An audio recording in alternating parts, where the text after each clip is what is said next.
За одоо эхэлчихлээ. Техникийн асуудал сул гацчихлаа. За тэгээд одоо Үнэнбаатар өнөөдөр одоо байгаа байдлын тухай би ярив. За өнгөрсөн 7 хоногийн 3 дахь өдөр бол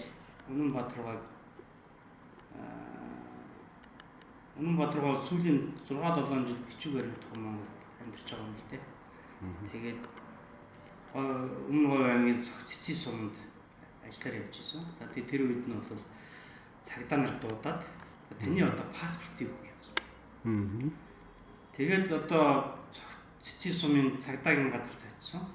Очсныхын даруйд бол хүчээр автомашин суулгаад Улаанбаатар хотод авчираад одоо ганц удаа тавиад авч. За энийг бол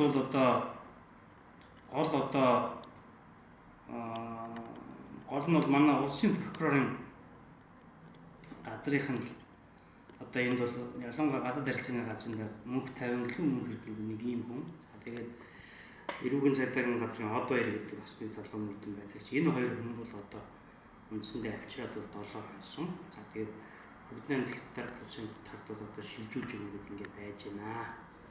Тэгээд энэ хүн бол 75 настай. За бидний энэ ч гэсэн бол 75 насыг хүрнэ. За бидний донд бол одоо 75 настай эмээтэй, өвөөтэй, аавтай ийм хүмүүс байгаа. Тэгэхээр одоо өртөө өрөөрөө зөвлөж бодлоо гэдэг чинь бид нар өөрсдийн аав, ах, өвөө энэ хүмүүс маань одоо шоронд 7 хоног бол ямар тийм ээ хүний газар. Энэ нэг асуудал. Хоёрдугаар бол би Үнэнбаатарыг бол юу гэж мэдтийгээр би бол Үнэнбаатарыг бол урд нь одоо олон жилийн өмнөөс мэддэг болсон цагаас хойш би энэ хүнийг юу гэж ойлгох юм бэ гэхээр манай Монгол улсад одоо явагдсан энэ уул уурхайн лиценз хоорондоо наймаалах энэ бизнест бол нэлээд олон удаа орчуулагчаар оролцсон. Өнөөдөр дунд тусаас авах гэдэг шалтгаан ч гэсэн ер нь энэ хүн бол одоо гин буруу юм байлээ. Орчуулагч хүн юм байлээ. Нэг юм асуулт одоо буцаагаал явуулчихъя гэсэн юм яриад байгаа юм л да. Тэгэхээр бол энэ хүнийг уул нь эхлээд Монгол улс шалгах хэрэгтэй. Монгол улсын газар нутаг болсон үйл явдал. Шинэ хохирсон хүмүүс нь хохирол нь бол бүгдийн тэтэр болсон газар нутаг болсон байдгийг.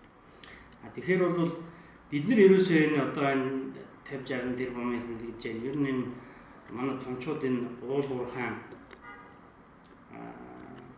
ямар одоо 8-уудыг хийж ийсэн, хэн ямар авилга авч ийсэн, яаж өгч дамжуулж ийсэн энэ бүх зүйлээ мэдхийн тулд бид нар өнөөдөр бол Free Үнэнбаатар буюу ямар ч гэсэн ихэд бүдэн хятадсан тулд өгөхгүйгээр Монгол улстай бол шалгаад судлаад ингээд одоо явах нь зүйтэй юм болов гэж бодож байна. Ер нь бол хэн нэгэн одоо улсын нөгөө улстай одоо энэ хүнийг өг гэдэг энэ шалтгаанаар би даасан тусгаар би даасан Монгол улс өгөөд иж болохгүй л дээ.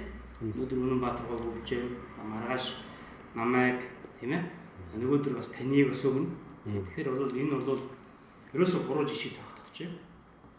Тэгээ яг 14 онд одоо бас 5-6 жилийн өмнө бид нар нэг азар энэ хүнийг бол эмнэлгээс оруулаад ингээд авч үлдэх боломж гарсан. Энэ авч үлдсэний дараа бол одоо би өөрөө сэтгүүлч мөн хоёр найзтайгаа хамт Монгол хүнтэй туслая гэдэг энэ төрийн бүс байгууллагатай л да. Яагаад энийг байгуулах болсон гэхээр ерөөсөө нүдэн дээр энэ олон одоо өр Монгол ахын дүүс найз нөхөд биднийг гэж ирсэн хүмүүс бол өрлөгөө өшөглүүлж байна. Энэ хүмүүс бизнесээ дээрэмдүүлж манай хууль хүчний байгууллагын томооз дээрэмдүүлээ. За ингээд бол дунд тусдал одоо хүлээж авдаг, хүлээж өгдөг. Тэгээ үлдсэн юмнуудыг манайх авчдаг. Үлдсэн юм бол манай цагдаагийнхын одоо хууль бус хөрөнгөцсөн цагдаа нар гэдэг байгаа чинь бол чинь хятад хүн, Вьетнам хүн хоёрыг яаж чадна. Ягаад гэвэл тэр орны чинь одоо элчин сайдын яамных араас нь сайн явж шít. Манайхан бол хэл ус мэддэг. Тэгээд одоо хавчигдаж яваа ийм хүмүүсээ болох өөрийн одоо үл Монгол ахын дүүсэл томн дээр үзгээд. Энэ тухай би бол одоо араас нь явсан олон хүмүүс байгаа. Энэ хүмүүсээс ярьцлага авдаг хийдэг.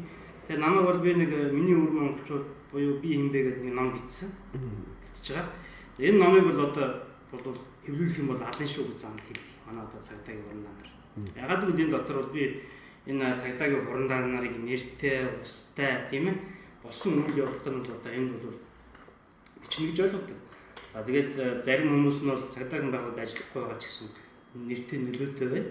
Тэгээ энэ хүмүүс бол намайг бол ганцхан одоо ална гэсэн үндслээр бол одоо санал хийлдэг юм аа. Тэгээ би бол хэдийгээр намайг бол алж болно ялж чадахгүй л дээ. Тэгээ би бол юу гэж боддгийг хэр ер нь бодоо бас энэ Үнэн Баатаргааны тухай бол би энэ намайг бас Үнэн Баатаргаад бол одоо ямар нэгэн зүйл болчих вэ гэдээ би гарахгүй нэлээд удаан дарсан. 5 жилийн өмнө баримтлахад Үнэн Баатаргаас бас тодорхой хэмжээний мөнгө хөргөний авсан битүүрсэн асуудал байсан гэсэн. 5 жилийн өмнө Үнэн Баатаргааг бол 400 сая төгрөгийг бол одоо газар заах нэрээр дарамтлаад дээрмэдэд хүмүүсээр зээлдүүлээд авчихсан байсан. За тэрийг буцааж өгсөн. За байр машиныхын тухай асуудал байсан. Ингээд ерөнхийдөө манай хууль хүчний байгууллагын бол энэ хүнээс уучлах хэрэгтэй. Ялангуяа Монголын төрөл уучлах хэрэгтэй. Тэг хэрвээ тэр үед биш үү бид нар 3 дугаар эмнэлгээс оргуулаад энэ хүнийг хинтийн нуруунд аваад сар нуугаад за тэр үед одоо гадаадын иргэн харьяатын газрын дарга болсон одоо улсын хурлын гишүүн байгаа Бүрдөрж гэж хүн өөрөө ярьдэн штэ. Нэг өглөө бол одоо энэ хүн авъя гэдгийгсэн. Тэгээ нэг өглөө бол энэ аяр чайнагаар баахан хятадын иргэн харьяатын бүр цагдаагийн одоо медаль тэмдэгэ аваад ороод ирсэн. Гэвч Үнэн Баатаргаа алуулсан. Та нар энэ хүнийг тэр үед яасан? Хэрвээ тэр үед би Монгол улсын хуулийг зөрчсөн бол би үдэд хариуцлага хүлээх ёстой да. Тэгэхээр энэ бол гадаадын иргэн харьяатын бол хууль бус зүйл хийж гэдэг бол эндээс харагдаж байгаа. Тийм учраас би бол манай сэтгүүлч мөн хоёр битгаар бол ярьдаг юм л да. Энэ одоо тийм Бен Аффлекийн тоглосон Argo гэдэг ажиллагаатай яг л тэнцвүүц.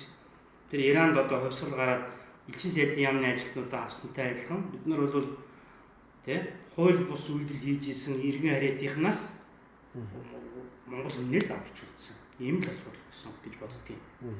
Тэгээ өнөөдөр бол энэ хүний байдал бол маш хэцүү байна. За та нар 75 настай аавыгаа өвөөгөө тийм ээ 7 хоног ганц удгийн шоронд суулгаад үз. За тэгээд энэ хүмүүс сэтгэл санааны хувьд ямар байх вэ? За тэгээд ер нь бол энэ Монголоос хятад хөлийн одоо өдөлж өгсөн хүмүүст бол янз бүрийн хувь зай тавилан тохиодог. За одоо арг ирнэ ядуу хүмүүсийг бол тоохгүй тэсгээс суулждаг. За ер нь бас жаахан арг ирнэ асуудал баян дарган одоо мөнгөтэй хүмүүс байх юм бол ерөөсөө энэ хэтийн одоо түүхэн тэмштэй. Тэр арг ирийнхнийх нь мөнгийг одоо тэр авилгал хээл авах даваа тэр хүнийг шоронд зоогоод арг ирийнхний ч модыг бариулаад гудамжинд гаргадаг. Тэр хүнийг бол одоо бас ингэж зургаас гаргаж ингээд гэр бүлээр нь одоо Монгол улсаасаа орсон гэдэг юм уу явсан өөрийнхөө сонголтоор явсан хүмүүсийг бол гисгэн цээрүүлдэг ийм уламжлалтай хардаг. Энэ бол одоо хамгийн хэцүү ийм зүйл. За тэгээд дээрэс нь бол бид нар эндээс юу харагдаж байна вэ гэхээр өнөөдөр бол бид нар одоо Монгол ялна гэж яриад байгаа. Монгол ялна гэдэг чинь Монголын ирээдүйн гэдэг чинь бол би юу гэж боддгийг хэрэг миний өөрөө хүсдэг ирээдүй шүү дээ. Монгол хэлтэй, соёлтой, иргэн шигтэй тийм үү? Нэг шашинтай энэ монгол хүмүүс нэг дор мөр зэрэгцэн нэв найртай амьдрах. Ингэж Монгол улс өчрөх болно. Хэрвээ ингээд эрүүл сарвал монгол хүн байгаад Монгол ялнаа гэж бодож байгаа бол энэ зүрх явах хэрэгтэй. Тэгэхээр өнөөдөр бол манай хууль хүчний байгууллагын бол өнөө хүртэл далд нууцаар хуруугаараа тийм ээ өөрийнхөө нүдийг чичж байгаатай адилхан ийм үйлдэл хийж болохгүй. Тийм учраас бол бүгдээрээ энэ Үнэн Баатаргааг одоо судлуулахын тулд free #free Үнэн Баатар гэж бичээд ингээд давлгаал болъё. Энэ бол одоо бидний хийж чадах нэг зүйл. Маргааш хэвлэлийн баг хурдл яг хідээс хаана болох вэ? Маргааш бол 11 цагаас M25 телевизийн хэвлэлийн одоо төвд болно. Тэгээд бол бид нар энэ хүнийг одоо бүдэн талаар төлөвлөгөө өгсөн ч гэсэн бид нар бол энэ хүний одоо хаана ямар шоронд байгаа одоо нөхцөл байдал нь ямар байгааг бид нар бол араас нь сурвалжиж одоо байнга мэдээлэл гэж бодож байна. Ягаад гэвэл энэ хүн нэгдүгээр 75 настай тийм ээ. За тэгээд тийм гадаад иргэн харьяатын газар аваад явах хамаагүй.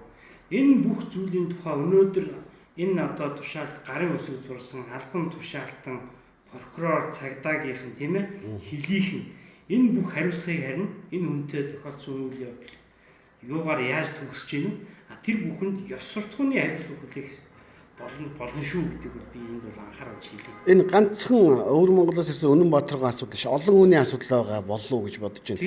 Ер нь манад нэд хичнээн өвөр Монгол хүн байдаг. Урд өмнө ямар хөө байдлаар шийдэгчсэн. Ер нь бол яг би бол энэ өвөр Монголын тухай төвдийн тухай судалгаа хийдэг. Энийг яагаад хийх болсон юм гэхээр энэ бол одоо тэнд болсон үйл явдлууд өнөөдөр яг Монгол улсад тохиолдож байгаа. давтсаж байгаа. Энэ бол тохиолдлын хэрэг биш. Нэг. Хоёрдугаар 1990 оноос хойш Монгол улсад бол ах トゥ усэ гэж ирсэн 1000 орчим одоо өөр монголчууд байдаг. Бидний одоогийн тооцоо. За тэгээд энэ мөнх хоёр бодохоор бол жил болгон Монгол улсад өөр монголчуудын хүний эрхийн индекс гэж гаргадаг шүү дээ. Англиар гаргадаг. За тэгээд энэ хүмүүс бол дийлэнх нь бол Монгол улсаар дамжаад Монгол улсад одоо байхын арга болоод харьцаад зарим нь буцааж өгсөн. Зарим нь Япон руу явсан, зарим нь нэлээд хэд нь бол одоо Норвег, Шведэд байдаг, Францд бас нэлээд байдаг, Англи байдаг. За дийлэнх нь бол Америк нэгдсэн улс руу гардаг. Хамгийн сүүлд малчин мэрэгний асуудал 2014 онд 13 онд болоход бол нэг өдөр Монголоос 45 өөр монгол хүн шууд Америк руу дөрвж ирсэн. Тэгээ Улаанбаатаргоо бол өнөөдөр одоо Монголд үлдэж хоцроод байгаа. Тийм ээ, өөрөөс одоо Монгол улсад амьдарч хийсэн энэ 100 орчим гаруй өөр монгол хүмүүс үүдэг. Энэ дотроо бол хамгийн настай, хамгийн өндөр настай байна. Тэгэхээр бол Улаанбаатаргоо асуудлыг бол өнөөдөр ганцхан бид нар хараад байгаа юм шиг. Энийг бол дэлхийгээр тархан суурьшаад энэ 7 тэрбум хүмүүстэй нүр зэрэгцээр амьдарч байгаа өөр монголчууд харж байна. Мөн одоо урд байгаа өөр монголчууд бас анхааралтай ажиллаж байгаа. Бид нар бол нийт монголчууд харж байгаа бол бүрээ ад туваа халимаг бүгд мэдж байгаа л гоо. Тэгэхээр хамгийн гол нь бид нар сонголтоо хийгээд Монгол ялна гэж бодоод Монгол ялна гэж итгэж үнэмшээд сонголтоо хийсэн мянган сэхэтүүд энийг бас харж байгаа. Тийм болохоор бид нар энэ зүйл нааштай шийдэгдээсээ Монголын төр гэж байгаа бол Монгол хүнээ хамгаалж чаддаг, Монгол хүнээ өмгөөлж чаддаг, Монгол хүнийхээ төлөө зоригтой шийдвэр гаргаж чаддаг тийм төрийн Монголын төр гэж ойлгодог. Даяар Монголын ариун голд энэ гэж дуулдаг үстэй. Манай төрөнд хэлэхдээ тэгж хэлнэ шүү дуулж байгаа. Тийм болохоор бол би энэ үйл явдлыг бол одоо гэтээ бидэнд бол цаг маш бага. Ягаад гэвэл одоо хятадын иммиграшнийхэн бол авахаар ирээн ирсэн байгаа. Энэ хүнийг одоо замын өдрөө шилжүүлэх нь яг хизээ хятад улсад өгөх нь. За тэгээ яг өгцөн байна уу? Монголд байна уу байхгүй юу? Одоо бидэнд бол мэдчихэж байгаа юм байна. Гэтэ бол одоо энэ чинь тохиол ямар ч мэдээлэл өгөхгүй байгаа шүү дээ. Одоо эрүүгийн цагдаагийн тэр одоо иргэд байцаагч наа. За тэр прокурорын одоо энийг хянаж шалгаж байгаа. Прокурорын энд бол одоо маш өндөр идэх зорилт одоо үүрэг оролттой ажиллаж байгаа. Яг л прокурорын зөвшөөрлөд хүн баримтлаа шүү дээ. Бид нар бол сайн мэдсэн. Түн сайн л мэдлээ. Энэ мөнгө тавин гэж хүн байд юм байна. Бас тэр нэг прокурорын туслах ямар цэцэг гэнэ бас нэг сонин цэцэг нэртэй нэг хүн байна.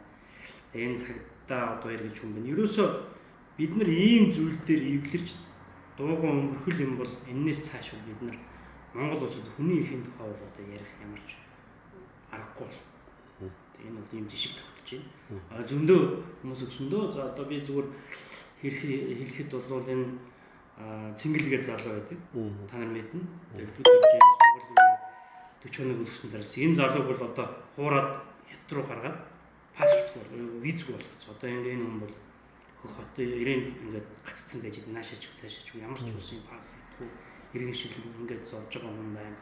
За манай алхаа байна. За тэрнээс гадна бол 2014-5 онд бол өөр Монголын 4 залуу бол Монгол улсаас хөөж гаргасан. Төвшин Заяа, Далаабаатар, Тулгуур. За эдгээр бол ихэнх нь бид нар бол тэр Төвшин Заяа гэр бүлтэй хүүхдүүдтэй залууг бол Чех улс хүлээж авна гэдэг дөрөвсдийн одоо статусаар Чех улс руу явсан, Европ руу явсан. За нөгөө хоёрын бол цааш хүлээлгэж өгсөн. За тэр залуусын одоо хувь заяа бол бас л харамсалтайгаар ирсэн. Гэвч бол одоо эргээд одоо харахад бол дундад улсын хятад улс бол биднээс илүү аргачлалтай болсон байна. Бид нар авилгачтайгаа ерөөсөө тэмцэж чадахгүй энэ хүмүүстэй хавьлах тооцож чадахгүй байгаа ч өнөөдөр бид саарч асаалтанд орж байгаа. Хэрвээ бид нар өнгөрсөн 2 жилд 3 жилд тийм үү энэ 50 тэрбум гэж ярьсан 60 тэрбум гэж ярьсан энэ авилгачд гэж ярьсан жидүүчд энэ бүх хүмүүстэй тооцоо хийсэн бол өнөөдөр Монгол улс бол ийм байдал байхгүй. Тийм учраас бол энэ бол бидний арчаагүй. Яг үнэндээ бидний арчаагүй. Тийм учраас бол ийм одоо хүний эрхийн мэдрэмжгүй, хууль зүйн мэдлэггүй хамгийн гол нь ирээдүгээ бид нар ямар ирээдүй одоо Монгол улсын ирээдүй юу байх ёстой юм бэ? Ямар зүйл байх ёстой вэ? Бид нар нэг ч хорон бодохгүй. Өнөөдөр бид нар яавал их нүүрс зараад, яавал их алт ухаад, яавал тэрийг хизээ бидэнд хувааж өгөх гэж хүлээж байгаа одоо хоргоноос дор амьдарч байгаа болохоос биш бид нар хүн хувь зайныхаа эзэн байх ирээдүйдээ бид нар ямар Монгол улсыг зохицлон байгуулахын тухай нийт төсөөлдөг юм бид нар. Энэ бол одоо бидний хамгийн харамсалтай. За тэгээд одоо гол асуудал маргаашийнхаа юугаар зардал тийм маргааш би 2019 оны 10 сарын 22-ны өдөр болж байна. Мягмар гараг 11 цагаас Монгол Ньюс компани хэвлэлийн танхим та бүхэн ирээрээ хэвлэлийн баг хурал хийнэ. Та бүхний одоо асуусан хариултанд бол хангалттай сайн хариулнаа гэж бодож байна. За та бүхэн ирээрээ ялангуяа би сэтгүүлчдийн ирээсэй гэж бодож байна.